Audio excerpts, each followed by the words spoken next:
Welcome everyone to People on Dating. I'm your host, Will Morales, and for those of you who are tuning in for the first time, this podcast is about the ups and downs of dating and how to navigate through it. Today, my guest is Shanni Liang. Did I get that right? Even though we just practiced like 30 seconds ago. Yes, you got it right. Okay, so Shani is a licensed clinical social worker and Asian American therapist based in New York, which is cool because I live in New York too, with extensive experience helping high achieving professionals navigate dating, relationships, and career balance. With a background spanning crisis counseling, mental health startups, and the New York City Department of Education as a school social worker, Liang brings unique expertise to her private practice. Shani, thank you so much for being on People on Dating. How are you? You're welcome. I'm very excited to be here, and I'm I'm very tired, but I'm also excited to be here. I've been on many podcast interview, but I feel like this is my first where I'm talking a little bit about outdating, and I think that the audience um, may find me very like helpful just to get the ins and outs, like, as a therapist that work with a lot of singles that, what is the dating scene like? Or maybe they would find it like validating. Right. And today's topic is a good one, is dating in modern times. And, I'm an older gentleman, so I see what's going on out there by reading articles, looking at other podcasts. But Shani, before we get started, tell us a little bit about yourself. What was your journey like to become a licensed clinical social worker? What was that journey like to get here to today?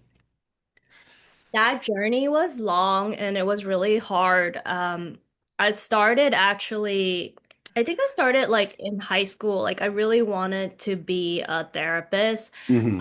Remember as I was like studying my SAT, my I think like one of the SAT like person tutor was like, "Oh, you don't want to like work with like crazy people."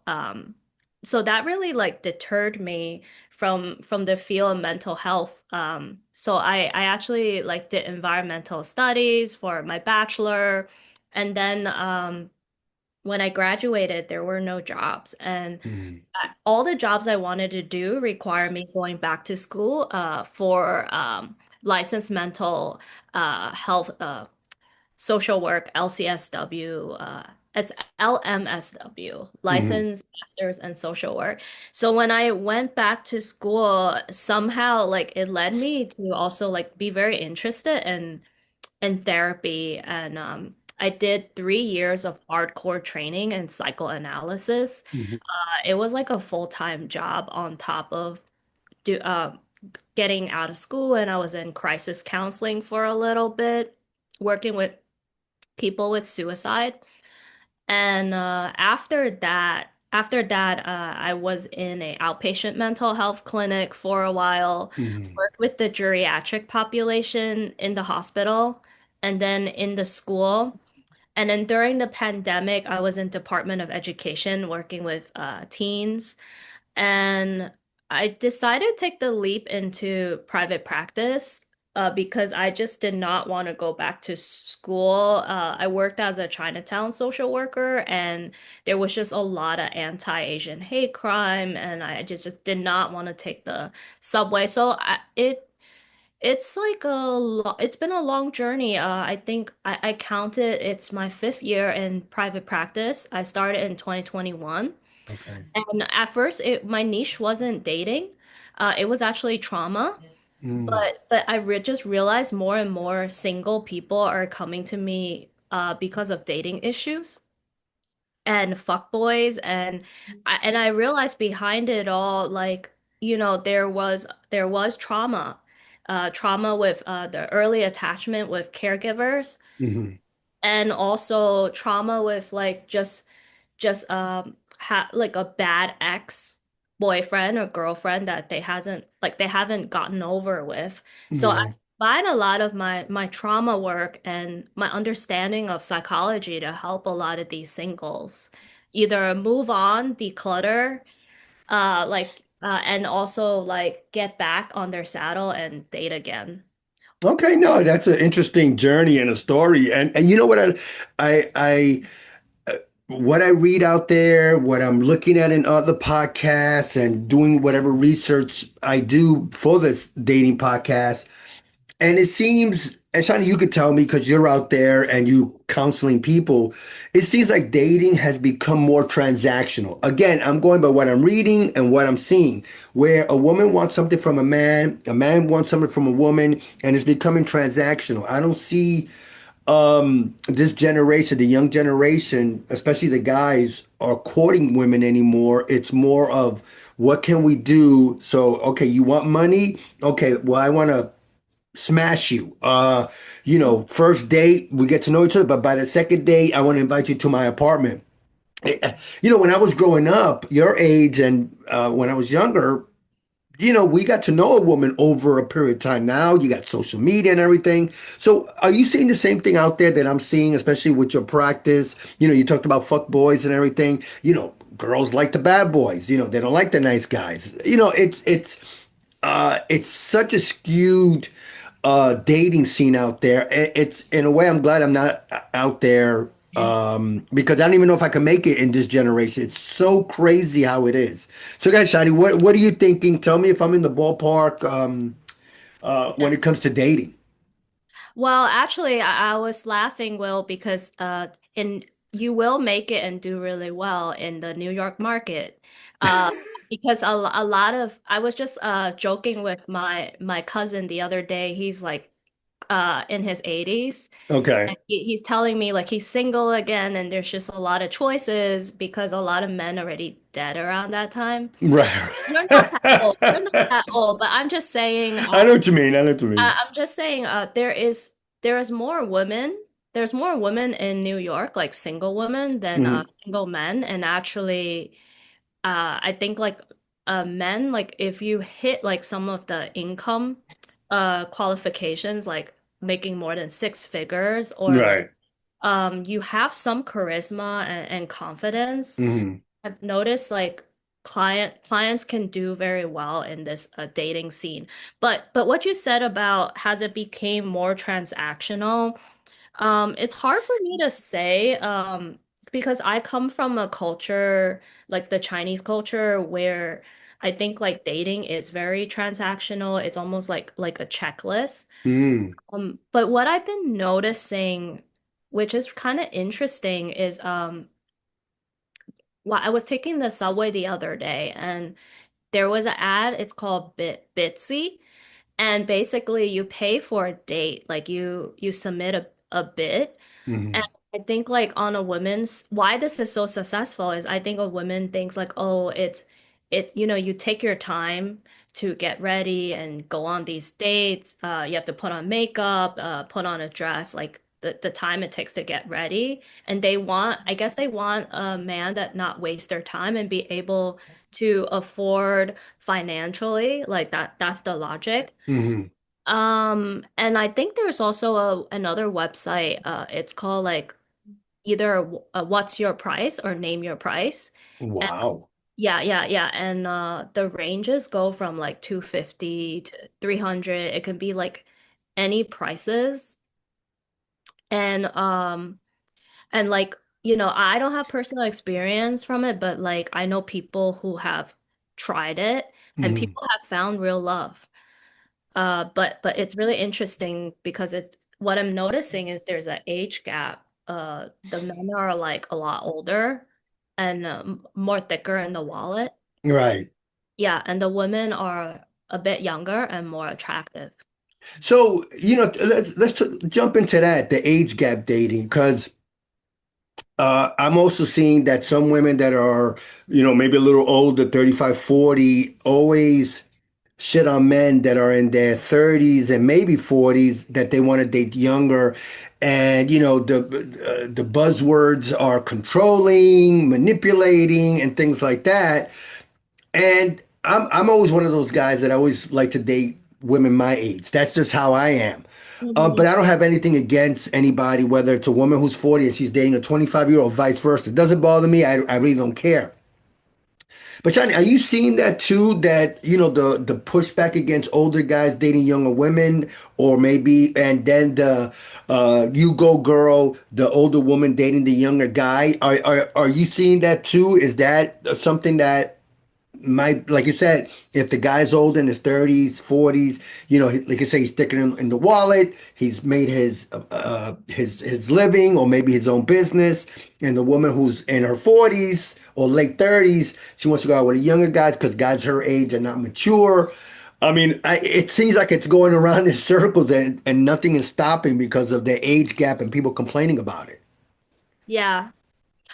It's there is something very interesting happening. I don't want to overgeneralize, but what I've been noticing is that women are looking younger with fillers, Botox, and a lot of like medical. So, Hmm. so they, I think it's all also rewarding to know that they can date someone like younger than them, Sure. like in their late 20s, like they can date someone like mid 20s or early 30s, like you can date someone like in the 20s. Hmm. So I think like women from 20 to 30, they have the cream of the crop, like they can pick whoever. But even in dating app statistics, it shows that women after 30, their chances and likelihood of dating like drops significantly, and it's a different type of dating pool. Hmm. It's a different type of dating pool that they're searching for. And I think one thing that I find really interesting too is that when men get older and richer, their pool expands, like the type of women they can date. Yeah, I read that too. Yeah. Yeah, but it's the opposite for women. Like when you're older and you have more money, actually you have less choices because you either want to find a man that like has richer than you or like around the same, and you're gonna find less and less men that have like the same qualification, or like some men might also feel threatened that you make more money. Hmm. But I've been noticing women in their mid 30s and late 30s go for like men a little bit older in their 40s and 50s. And I think there are people who like older men, and Right. I think it's because, they find that older men are more mature, can take care of them financially, emotionally, more emotionally available. Hmm. And I guess like by the time you're 40 and 50, you've probably gone through a lot of hardship and like see things like very differently in life, like less shallow. Right. Uh, and like may have had like a divorce or like children, and usually divorce like sometimes would send you to couples therapy or individual therapy. So there's like a more emotional availability. Like you learned, like Mm. you fucked up the first time, so the second time, You like, know what to expect, right? yeah, yeah. And I wanted to ask you something, Shani, because you touched on a good point. When the men make more money, yes, their dating pool expands, and women, when they make the more money, it shrinks. Can you tell us maybe in your practice and in your everyday life why, like you said, and I agree, I think that some men might be intimidated by that, that she's making more money, but is it also because the woman's standards have gone that high that they want a guy at that level or above? Where they talk about guys we could date down, where, we can go out with a McDonald's worker or a Burger King worker, as long as she's cute, friendly, fit. Uh, but a woman at that level that's making six figures is not going to go out with a McDonald's worker. Like you said, they want something at someone at that level. Is there a reason why? Is it because the woman doesn't? They don't want to like feel like they're supporting a man. It's not in their nature to support a man. Can you talk more about that? Or what So do you think, in your yeah, opinion? yeah. So I want to self-disclose. I'm married, and I actually married a man that makes less money. Okay. And I'm the breadwinner in my marriage. So Hmm. I have hindsight like what it's like on the other side, and Sure. also like what's the other side of like also marrying up and marrying down. And I would say that with like a lot of the economic uncertainty and like AI replacing jobs, Yeah. like I think I think that financial security is like in a lot of women's mind, especially Mhm. when you have children, like you cannot like work. And I was just even thinking about because I work with also a lot of clients that are going through divorce, Mhm. and friends. And, like when you don't have a postnup or a prenup, you have to pay spousal alimony, uh, Right. and child support. And I think that there is a lot of society standard and society pressure. And then on Mhm. top of it, I was also thinking about culture too, because in my culture, I'm Chinese. Right. In culture, like it's not so much race in China because everyone looks the same. It's really your social economic status, and people marry the same level. Uh, It's actually really hard to get your future mother-in-law's approval if you make less money. Sometimes, like you see the shows, like you get kicked out of the family if you choose to marry down. So I always right. think like also daughters get groomed. Mhm. If you're like a child of immigrant, like to like if you marry down, there is also that pressure. But also I was just thinking like just lifestyle too. Like I think a lot of women nowadays are working, so they want to be able to afford a nanny, childcare, and Mhm. like the basic things. But but I've been meeting also more women that are breadwinners, and I think it's very empowering. I think that, like just like me on the other hand, like right now I'm doing a podcast with you and my husband is cooking dinner. Right. And like my husband also like his mom was like the breadwinner too and made more money. And Okay. the husband did like domestic work. So I think the role reversal and like just shows I think it just shows kind of like the society and how it is changing, but there is still a lot of issues like having the role reversal. Right. Yeah. I've again, I read about that too, where if a woman's a breadwinner, then the guy has to make, somehow, some way, if it's not financially, but at least do something Yeah. to help out around the house. And I get that. Uh, Shani, one thing that again, I also noticed, where the younger women now between the ages of 20 and let's say 29, and 21 to 29, let's make it 21 to 29. They're looking to live their life. They're looking to, go on girls' trips. They're looking, like I said before, the fuck boy, they want to get, that type of guy, the bad boy that they like. And then when they're 29, 30, 31, now they're looking to settle down and all that. Are you seeing or you hearing that it's tougher for women now when they get into the early 30s to marry someone because they enjoy themselves by, with other men or going on trips or working hard? Are we seeing the marriage rates in your opinion, going down or still maybe leveling off? Because I saw a statistic that now I think people getting married between 31 to 33. Um, what's your opinion on that? Yeah, that's a good question. I've been noticing actually, yeah. Well, I can only speak for New York demographic because Sure. but I've been noticing like especially like working with like Gen Z population, Hmm. they basically gave up on dating or maybe like wanting to have children because I read that too. Yeah. like owning, I think like just like not, job insecurity, not sure if you can buy a house or own anything, let alone like having children. So Hmm. so I think it's a kind of like a very like live in the moment. Like you only live once. That's Right. that's the millennial thing. So like you have like that kind of camp where they're not even thinking about getting married, having children. Right.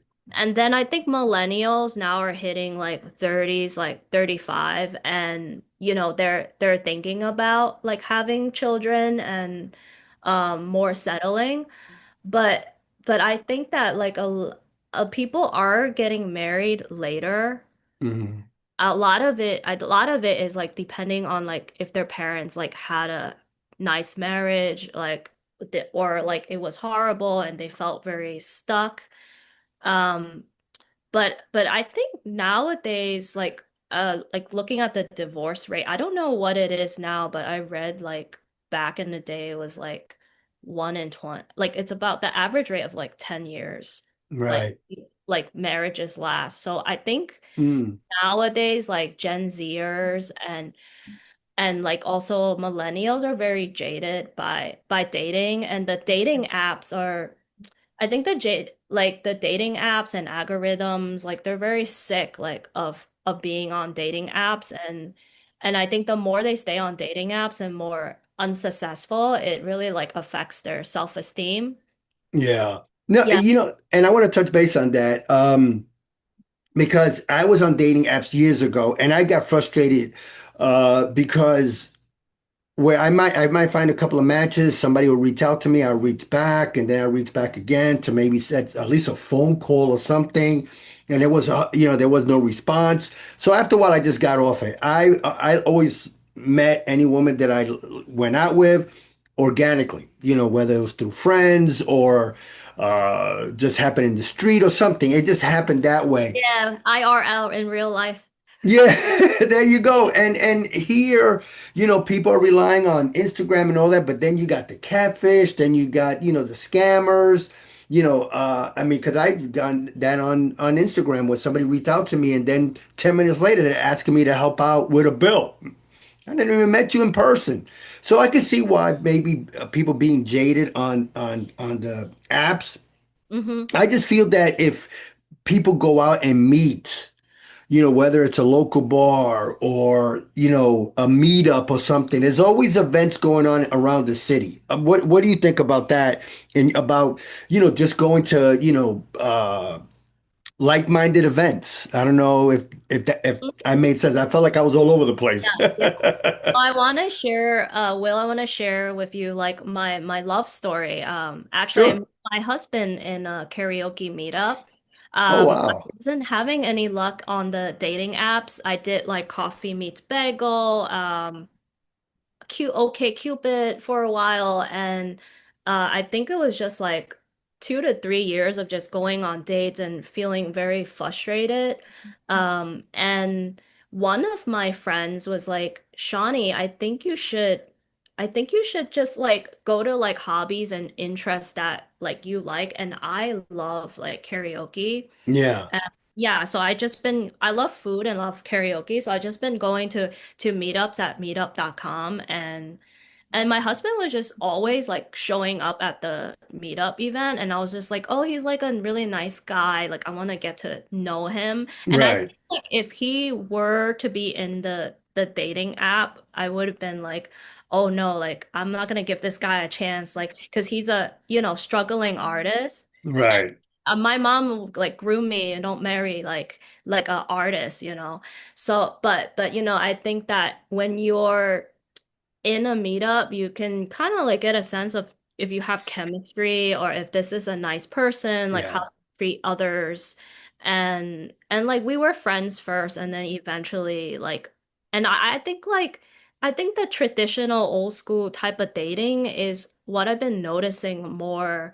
And even in therapy too, I've been noticing more and more clients like they're looking for in real life, in-person therapy or just like in-person gathering. Right. Yeah. Yeah, no, I agree there 100%. But first of all, Shani, I want to thank you so much for being on People on Dating. I could probably talk to you for another hour. And before I let you go, anything else you want to talk about? You want to talk about more about your practice? Anything else you want to promote? Any books you got coming up? Because I think you got two or three books in you. Oh, thank you. Thank you. Thank you for having me here today. I I want to promote if anyone's listening and they just need a little help with dating, they could check out my website www.therapywithshani.com. I have a blog and I write a lot about dating, and whoever's listening, I just want to say don't give up. I had a lot of I had a lot of like luck and like helping a lot of single women find love, and like in their late 30s and like a lot of it is just statistics and really like understanding what you need, what you want. And Yeah. I think the purpose of us being in this world is also to be loved and also to love. So I think that it's worth the headache. No, I agree. Well, first of all, again, Shani, thank you so much for being on People on Dating. I really, really appreciate it.